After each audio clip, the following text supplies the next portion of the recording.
Thrilled you're here watching. I'm so thrilled we are about to present a really impactful discussion about women in prison and the incredible challenges they face in prison and also on their re. I mean, ShaRon is a facilitator. She works with helping people with communication.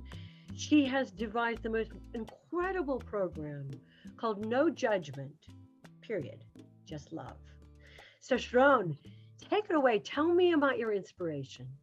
Thank you. Thank you, everyone, for being here. This is a valuable, important topic about helping women re-enter society. Yeah. And No Judgment, Just Love is a foundation for that. It started here in Arizona with me when I first began a life and family coach business. And people told me I had to have a descriptor.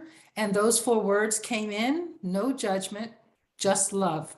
2 complete sentences. And they are ideals. Of course, we judge all the time. So I'm not asking you to not be human. What I'm saying is be human, judge away, but take a pause. My philosophy is that we all, to some degree, are imprisoned in our minds. We judge ourselves harshly, even if we're not in the physical prison.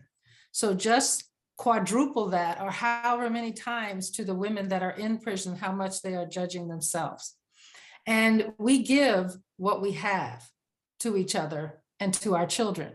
So if the mothers, 85% of the 80%, are single and raising a family, and they have never experienced unconditional love, as Nancy said, they have never experienced that they are valuable, that they matter. How do you think they can raise their children to know those things? And that, to me, is the connector to our society. If we do not help these women, we do not help our society, on and on and on. Yep. And so my goal is to bring the message of self-care and cultivate your own love for yourself into the prisons, first of all, because you have a captive audience, no pun intended. And women are parched for someone to see them as a whole human being with just this thing that happened to them. And I am going to just segue into the coloring book. Please do, please do. Because that kind of connects. I've written a coloring book. It's a coloring journal book for No Judgment, Just Love. And it's written in the style of Dr. Seuss. So it's for kids of all ages. And my goal, my prayer, is to have someone support these books by purchasing them in bulk, sending them to the prisons and to the families of the mothers there.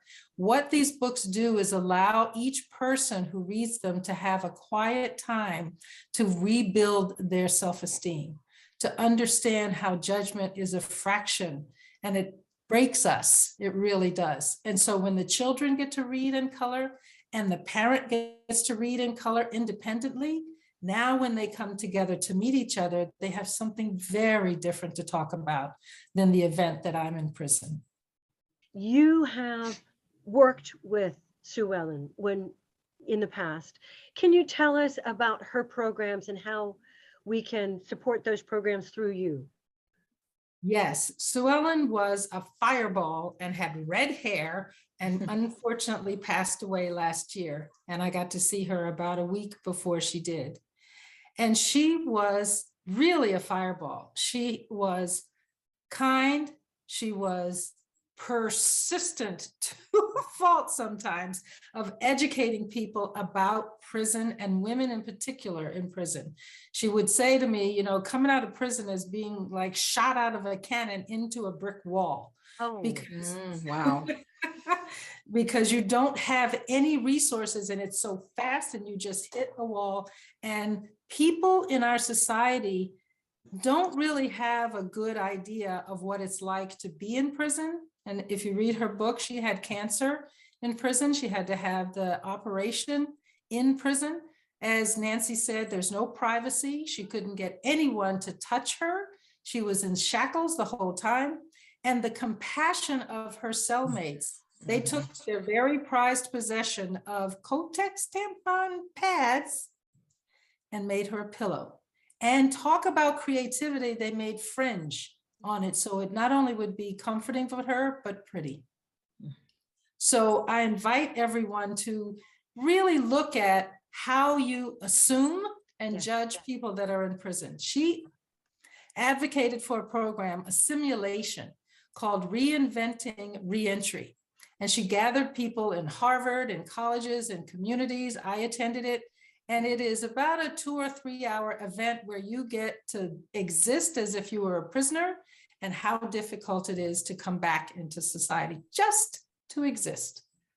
So I would really, as we get this conversation going, love to have that resource reignited, because it sort of sat silent while she's not been here. But Sue Ellen, I'm on your team, babe. We are going to have a book club.